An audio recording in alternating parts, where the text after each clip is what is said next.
Okay, సిరులు సిరి, శిష్యులు, శిష్యుడు, రైట్. కట్టె వరుసలు, రైట్. ఇంకా ఆనంద శిష్యుల్లో ఎందుకు ఏడ్చారు అంటే క్వశ్చన్కి మనలో ఒకరిని వాగు మింగేసిందని. ఓకే, ఆన్సర్ చెప్తారు. చెప్పలేకపోతే చిలక చెప్తుంది. చిలక చెప్తుంది, వాళ్ళు శిష్యులు చెప్పలేకపోతే చిలక చెప్తుంది. Yes madam. ఎస్. శిష్యులు చేసిన పొరపాటు ఏమిటి? లెక్క పెట్టేటప్పుడు తమను తాము లెక్క పెట్టుకోకపోవడం. ఓకే, పరమానంద శిష్యులు ఎంతమంది? 12. రైట్. వచ్చేసరికి ఇది మల్టీపర్పస్గా మ్యాథ్స్. వారానికి ఎన్ని రోజులు? 7 రోజులు. నెలకి ఎన్ని క్విజ్ లాగా కూడా పెట్టుకోవచ్చు చక్కగా. క్వశ్చన్ నెలకి ఎన్ని రోజులు? 30 రోజులు. సంవత్సరానికి ఎన్ని నెలలు? ఎన్ని రోజులు? 12 నెలలు 365 రోజులు. ఒక రోజుకి ఎన్ని గంటలు? 24 గంటలు. గంటకి ఎన్ని నిమిషాలు? 40 నిమిషాలు.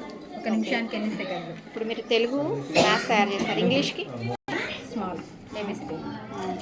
వాళ్ళు గుర్తుపట్టడం అన్నట్టు. ఓకే, క్యాపిటల్ లెటర్కి స్మాల్ లెటర్. నెక్స్ట్ ఇది ఏ ఫర్ యాపిల్, అట్లా ఈ ఫర్ ఇక్కడ బిగ్ ఫిష్ లోపల స్మాల్ ప్లస్ ఈ ఫర్ ఏమొస్తారు? ఎగ్, ఈగల్, అట్లా మొత్తం ఉన్నాయి ఏబిసిడీలు అన్నీ ఉన్నాయి. G for goat. Goat small letter plus goat girl. ఇవన్నీ ఫస్ట్ క్లాస్ బుక్స్లో. ఓకే, బొమ్మలు దాగున్నాయి. 9th table madam. House of 9. 9 zeros are 0. 9 1s are 9. 9 2s are. House of 9 sir. అట్లా అన్ని టేబుల్స్ మల్టీపర్పస్గా మనం తయారు చేసుకోవచ్చు. ఒకటి మోడల్గా మీరు ఒకటి తయారు చేశారు. రైట్.